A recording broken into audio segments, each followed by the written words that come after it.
tu es manager, mais peut-être n'as-tu pas le temps de manager, parce que tu as une grosse charge opérationnelle à côté de ton métier, parce qu'il y a énormément de priorités, et en plus de ça, les priorités changent tout le temps.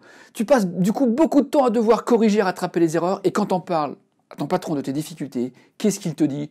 Il te dit que tu t'organises mal. Alors du coup, tu as sans doute peur de ne pas réussir, tu as sans doute peur qu'il y ait des erreurs, tu as sans doute peur de ne pas atteindre tes résultats, sans doute peur de perdre le contrôle, et donc qu'est-ce qui se passe? Tu arrives le soir frustré chez toi, et tu es obligé le soir de bosser pour rattraper le temps perdu. Tu n'arrives plus à tout mener de front, tu te sens dépassé, et en plus de ça, tu ne veux pas perdre la face. Alors, tu souffres énormément de cette situation, tu souffres d'autant plus que tes proches le voient, tes proches peut-être te le reprochent, peut-être que même tes enfants te disent « tu ne t'occupes pas assez de nous ». Bref, tu as l'impression d'être dépassé, tu as l'impression que ta carrière stagne et qu'ainsi tu ne pourras pas obtenir, pourquoi pas, la rémunération dont tu rêves. Alors dans cette courte vidéo, quelques instants, je vais te montrer comment tu pourrais gagner jusqu'à 5 à 7 heures par semaine pour retrouver du temps pour manager, pour retrouver du temps pour mener tes priorités, pour retrouver du temps pour accompagner tes collaborateurs, les voir s'engager, les voir prendre des initiatives,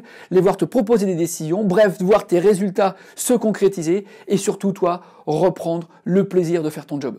Et donc, du coup, grâce à ces 5-7 heures, tu auras plus de temps à réinvestir sur ton management, plus de temps à investir sur des nouveaux projets que tu pourrais porter, ainsi montrer à ton manager que tu es quelqu'un de solide pour pouvoir soit construire ta carrière, soit construire de nouveaux projets, ou peut-être tout simplement trouver du temps pour consacrer du temps à ta famille, à toi pour faire du sport, bref, retrouver le plaisir d'être un manager heureux, pro, performant et qui prend du plaisir dans sa vie. Alors, tu crois sans doute que ça, c'est pas possible pour toi? Laisse-moi te raconter l'histoire de Camille. Camille est une jeune responsable de rayon.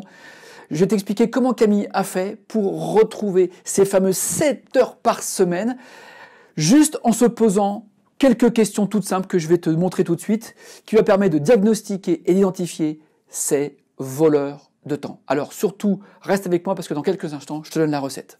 Alors, voici les quelques questions que Camille s'est posées et qui lui ont permis d'aller chercher jusqu'à 7 heures par semaine de gain de temps. Première question concerne ces voleurs de temps. Qu'est-ce que tu fais dans ton quotidien, d'accord, que les autres devraient faire par eux-mêmes? Qu'est-ce que tu fais chaque semaine que les autres devraient faire par eux-mêmes? Deuxième question, qu'est-ce que tu fais que tes collaborateurs pourraient eux-mêmes faire? Parce qu'en effet, si tu commences à faire à leur place, tu baisses ton niveau d'exigence, tu ne construis pas l'autonomie. Enfin, quand on vient te voir, notamment tes collaborateurs, combien de fois ils ont déjà la réponse à leurs questions, mais ils veulent juste te voir parce que ça les rassure. Enfin, qu'est-ce que tes collaborateurs pourraient faire par eux-mêmes, mais qu'ils n'ont plus pris l'habitude de faire parce que systématiquement, c'est la facilité, ils viennent te voir.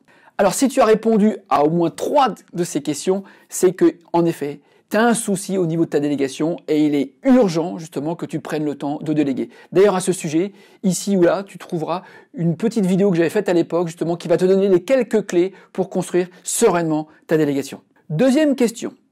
Équilibres-tu ton management entre l'individuel ou du collectif? Si tu fais majoritairement du collectif, alors tu risques de tomber dans le piège de collaborateurs qui vont venir en réunion collective, mais en fait pour régler leur cas individuel. Et là encore, du coup, la réunion collective n'est pas efficace, elle ne construit pas une délégation, une responsabilisation, parce que chacun vient chercher son problème personnel. Donc moi, je t'invite dans ce cas à rééquilibrer ton temps management entre du collectif et l'individuel, parce que piloter l'individuel, ça permet aussi que chacun soit sur ses justes priorités, et ça ne va pas venir polluer l'ambiance collective.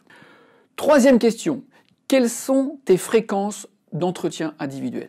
Si tu vois tes collaborateurs toutes les semaines, le risque, c'est que c'est en train de, sans t'en rendre compte, de contrôler, de tout vouloir verrouiller. Ça a 2 effets induits. C'est que si tu as des collaborateurs potentiels qui ont envie de prendre leurs responsabilités, ils vont se sentir étouffés. Et à l'inverse, si tu as des collaborateurs qui veulent gentiment suivre le train, ils vont rester confortablement dans le rocking chair, ils vont gentiment derrière toi dans le peloton et ils vont pas prendre d'initiative. Si au contraire tu les vois tous les trimestres, voire tous les 6 mois, alors là fais gaffe, c'est que tu pilotes à vue, c'est-à-dire que tu vas prendre beaucoup trop de temps pour te rendre compte qu'en fait tes collaborateurs sont pas sur les bonnes priorités et donc les plans d'action ne sont pas mis en œuvre et donc tu vas te rendre compte trop tard que tu n'es pas sur tes objectifs et tout ça va contribuer à te remettre beaucoup de pression. Voilà. Par contre, si tu vois tes collaborateurs sur 15 jours et sur un mois, tu as laissé suffisamment de temps à tes collaborateurs pour mettre en place leurs décisions, mettre en place les plans d'action, suffisamment de temps pour permettre de visualiser l'impact de ces plans d'action et de tes décisions. Et puis 15 jours, un mois, c'est construire l'autonomie, mais c'est suffisamment encore proche pour reprendre les rênes si toutefois ça devait déraper, ce qui peut tout à fait arriver. Et puis voilà, notamment Camille, elle s'est rendue compte qu'elle avait 8 collaborateurs, voire 8 collaborateurs toutes les semaines, ça bouffait énormément de temps. Par contre, voir ces 8 collaborateurs sur 15 jours et un mois, 15 jours, c'est 4 par semaine. Sur un mois, c'est plus que 2 collaborateurs par semaine. Donc tu vois que en faisant ça, tu peux retrouver énormément de temps de disponibilité. Autre question, quelles sont les fréquences de tes réunions collectives? Là encore, si tu les vois toutes les semaines, vous serez dans de la priorité court terme. Si tu vois tes collaborateurs tous les mois, tu pourras beaucoup plus les projeter en anticipation sur la période à venir. Et c'est souvent là où les managers ne prennent pas assez le temps d'anticiper, de faire anticiper les équipes. Les sportifs de haut niveau, quand ils s'entraînent, c'est pas par rapport au match passé, ils s'entraînent par rapport au match à venir. C'est un petit peu la même logique. On peut se voir toutes les semaines, on règle les priorités court terme de la semaine, mais tous les mois, on se projette dans le mois futur, et quand on se projette dans le mois futur, on anticipe les erreurs, et donc on est en train d'éviter les erreurs à venir. Enfin, dernière question que s'est posée Camille. Au fait, Camille, et c'est la question que je te pose, quand est-ce que tu te poses, toi, pour préparer les entretiens, pour préparer les réunions collectives? Bref, quand est-ce que tu te poses dans ta semaine, dans ton mois, pour prendre le temps de la réflexion, pour préparer ce que tu vas leur dire, plutôt que de subir ce qui va sortir de la part de tes équipes dans les réunions? Voilà. Ce qui est génial, c'est que quand Camille, elle nous a raconté ça lors d'un dernier entraînement management que j'ai fait, elle a dit, en fait, je me suis rendu compte d'un truc, c'est fou. C'est que jusqu'ici, pourquoi j'avais pas réussi à mettre tout ça en place? Tout simplement parce que je me mettais des freins toute seule, en fait, au fond de moi. J'avais envie de garder mon bébé, j'avais envie de tout contrôler. Et en fait, ce qui m'a forcé à le faire, c'est quand mon patron est venu me voir, et il m'a confié un gros projet, et là, j'ai plus le choix que de déléguer. Alors, tout ce que je te souhaite, c'est que maintenant, tu puisses prendre un projet qui va te forcer, te contraindre à devoir déléguer.